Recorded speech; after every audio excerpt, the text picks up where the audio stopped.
friends, it's time for the next part of the Minolta series of videos. As you can see from the intro video, I have successfully figured out how to load film this on my own. So got the second roll of film loaded, got it developed, and we're going to review it today, talk about a few more of the things I've learned, and just take a look at some of those pictures.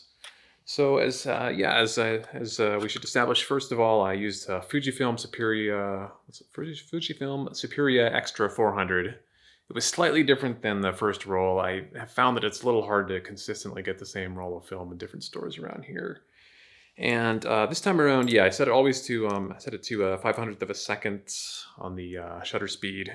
And this time I used a couple different lenses. I wanted to experiment a little more. So the first lens I used for the first half of the roll of film was this Minolta 200mm prime. I thought it'd be fun to try a prime that was kind of a telephoto length like this, and for some reason it came with a Canon lens cap. And I think I did a tiny bit of research before I did this video. I think this lens actually doesn't date from when the camera was made. It was from like maybe the 70s or 80s. So yeah, 200mm. I used to have a 30mm prime on my Sony Alpha 6400, which is the equivalent of maybe 50 millimeters or so on a full frame sensor. So I thought, wow, okay, a telephoto prime sounded fun to use. And so let's take a look at those photos first. And I should mention, I discovered when I was looking through all of the stuff that came with the camera, there were several polarizers. I didn't use any on the first roll, but the strange thing was there was only this one fits, I think it is a 54mm, it says 55N on here. I don't know if that means it's a 55mm filter, but it also, the camera, all the stuff that came with the camera, there were also something like 3 58mm polarizers, but none of them fit the Minolta lens. They fit this Tamron zoom lens, which I'll talk about more a little later. So they all fit, they kind of have to, they're sort of larger than the lens, and you kind of have to fit it like this and get this sort of plunger look. It's a little odd. But yeah, you screw it on like this, and then you can twist it easily, because as a polarizer, the direction of it is quite important. So yeah, all of the Minolta lenses, this 58mm, the 200mm, and I think the other one's a 30mm, something like that, they all fit this polarizer. And, easy to twist, easy to use, but it means the cap doesn't fit on here, but, that's all right. So this first set, I think I did not use the polarizer, but anyway, let's look at the first photos from the 200mm. So this one was, I was coming out of a public building, I guess, and there was this guy kind of watching the parking lot here, and this one, I tried to get a little three-dimensionality here. You can see the background is pretty out of focus, and he's in pretty good focus. I thought this one turned out all right. It was a somewhat cloudy day, so the sky was a little blown out. This was a park nearby, the fall colors. I should mention, I took all of these, I think all of them in October, maybe some in early November. So you can see the fall colors coming into this park. They were a little redder to my eye. So the color didn't come out great in this one, but you can see the focus was fairly dialed in, had a nice selective focus. And this one was another park nearby. Maybe some elementary age kids were playing basketball. And so one nice thing about the 200mm is it lets you get fairly candid shots of people who are somewhat far away. In Japan, street photography is a little difficult because you can't really clearly show someone's face. You can, and you might be able to get away with it, but I guess there's sort of more of a taboo and some degree of legal precedent around not taking candid pictures of people without their permission. So this is far enough away that I thought I could get away with it. So these boys were playing basketball, and looking like I do, I stand out quite a bit. And here I am with this big vintage camera with a long lens on it. So I had a couple of times where I could have taken some good shots of them, but it would have been really obvious that I was doing that. So this was right as I was leaving. They were sitting down at a bench talking. So I managed to get this. The focus wasn't quite on the boys well enough. I had to take it very quickly. But I thought it was it was kind of a nice picture of them kind of having fun playing basketball on a fall afternoon. But yeah, I found that dialing the focus on the 200mm was kind of challenging. I was always doing it handheld. I didn't have a tripod or anything like that.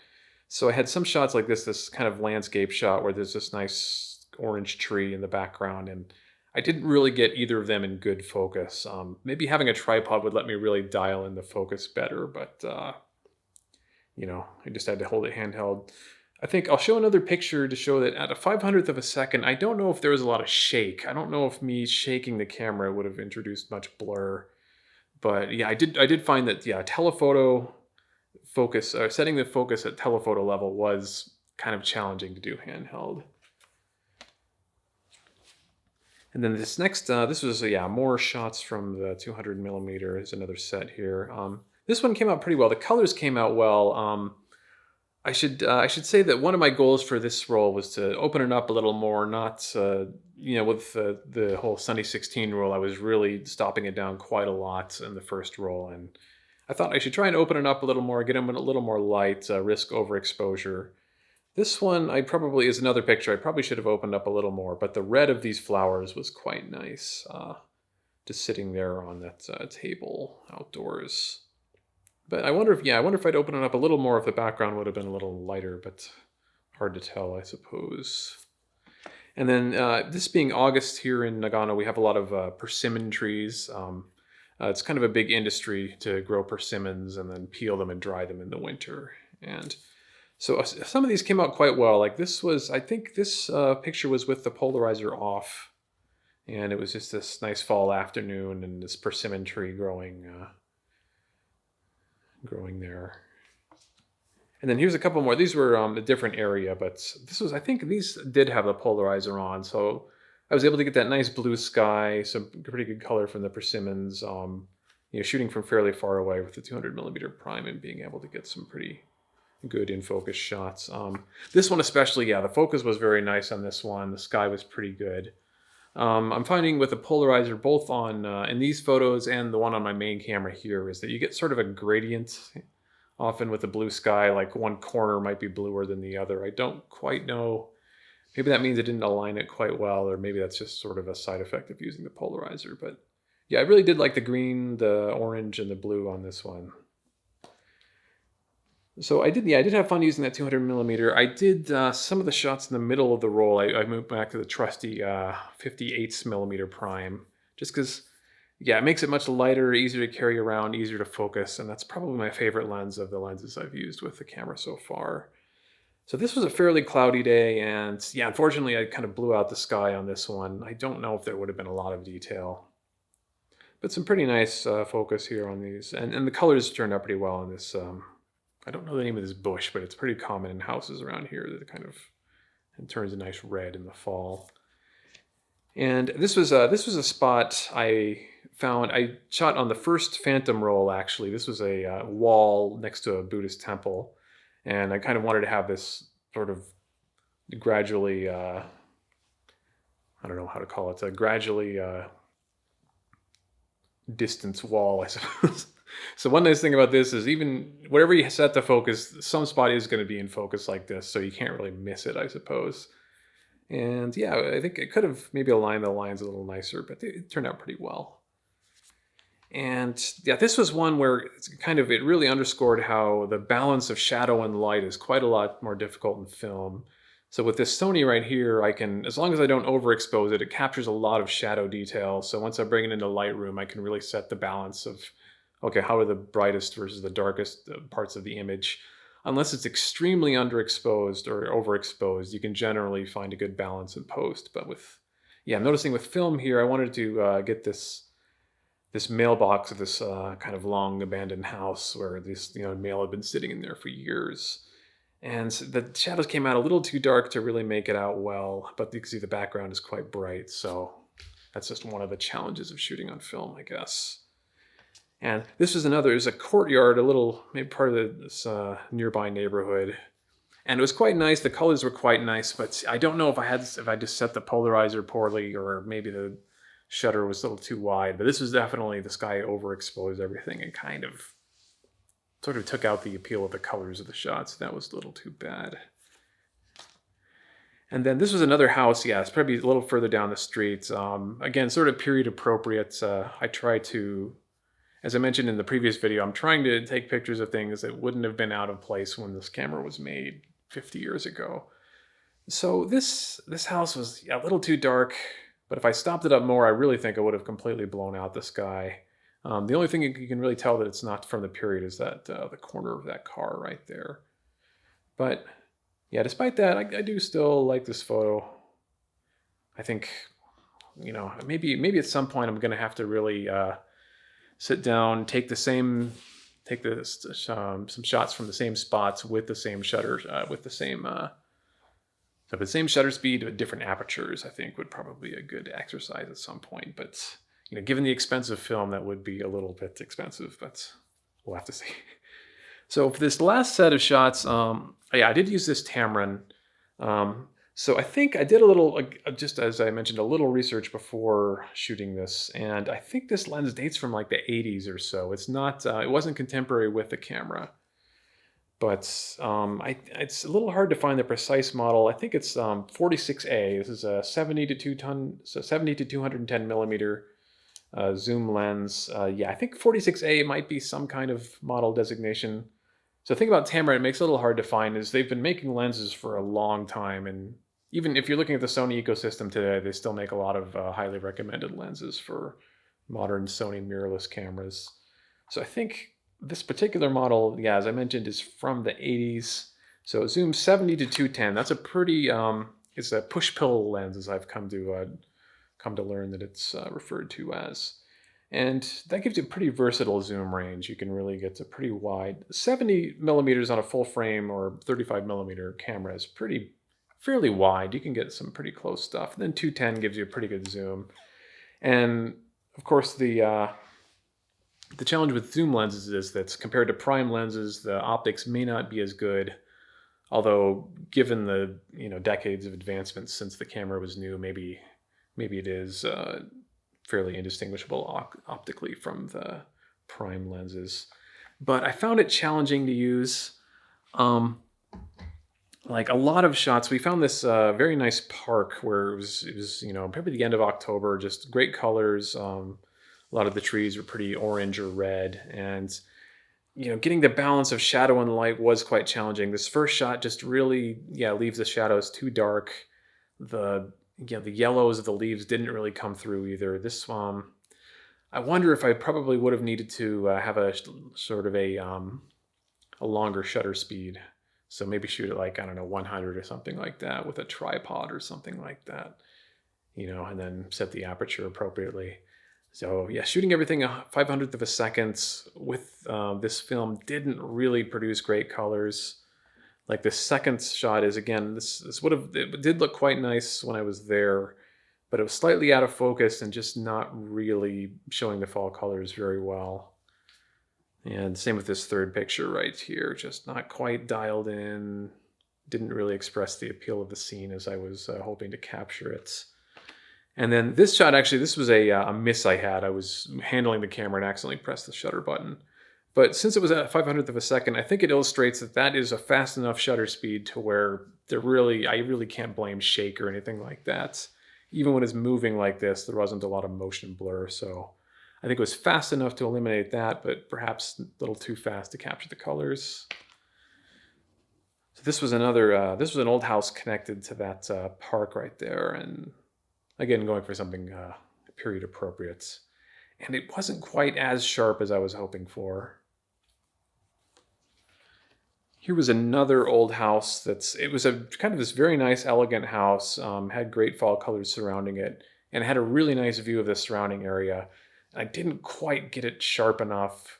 The sky wasn't blown out, which was nice, but it just wasn't quite as nice as I saw. And this is something where I wish I could have brought my Sony. I think I would have been able to get a very appealing shot out of it, but have to learn through trial and error, I guess. And here was one that I was a little happier with. It was right about the same position, looking in another direction. You can see this nice neighborhood that has probably been there for 50, 60 years. Somewhat old car driving through. You can see the balance of shadow and light was pretty good. The shadows do come quite dark. It's something where if I was doing it digitally, I would probably adjust them a little differently. And this was another area where kind of showing the three-dimensionality of this neighborhood built on a hill with lots of things above and below. So we can see, I think the houses, maybe the rear houses and the houses in the middle of the shot are in focus. The background a little out of focus, and the foreground as well. Maybe I should have, stopped it down a little more to try and get a wider field of view and maybe gone for a slightly longer exposure. And as we were walking back up through all this, we came across this very nice park full of momiji, or Japanese maple trees.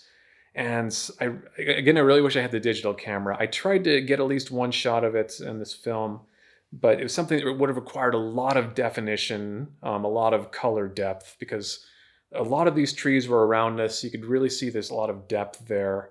And the colors were just wonderful. It was a great time of day. And unfortunately, I don't think I was able to capture it well with this film. I think you probably need a larger film stock, maybe a tripod, and a very good understanding of exposure. But it was this very nice area.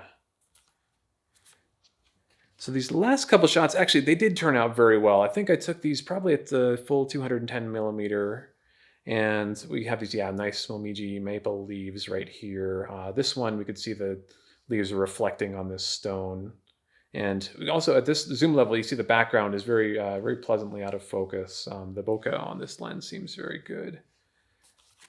So in this very last one here, it came out quite sharp. A lot of separation between foreground and background. Pretty good colors. So I was satisfied with this one. So I'm not quite sure in the future how much I'm going to rely on the 200 millimeter prime and how much I'll use this Tamron zoom. I think I do like the 58 millimeter prime quite a lot, just because it makes handling the camera very easy, especially because I still don't have a strap. But I was hoping for a little more evolution in my photos here. I think, obviously I still have quite a lot to learn. I don't know how often I'm going to be buying film and shooting on it compared to using the Sony here. I think it still is probably going to be a secondary camera, but it was still quite fun. I'm wondering about the limits of the sharpness on 35 millimeter film. Maybe that's a lot of operator error. Maybe I still have quite a lot to learn on that. Compared to this Sony, like I should mention, when I first started making these videos, I was using the Sony Alpha 6400. About a month ago, I upgraded to the Sony Alpha 7, which is 33 megapixels, I think.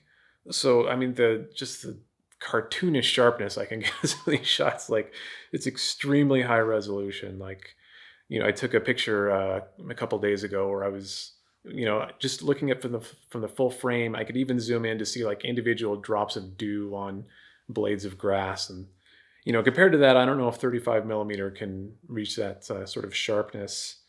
Maybe it can with more experience and more technical advancement on my part. But I think, I want to keep shooting. Yesterday I got this roll of a black and white film. So I thought I'll give black and white photography a try. As always, I'm sure I'm going to bumble through it and make a ton of mistakes, but it's fun to try it out. So this second roll wasn't quite the advancement I was hoping for, but I think I still learned a little more, and I had fun playing with different lenses. So I think I'll make another video once I get the black and white roll of film developed. And that might be a little while from now. I've got some stuff coming up in the next couple months, which is going to kind of occupy most of my time. But anyway, I hope people have enjoyed this journey through through learning the Minolta, learning film photography, and I'll try and keep you updated. So thanks, and see you next time.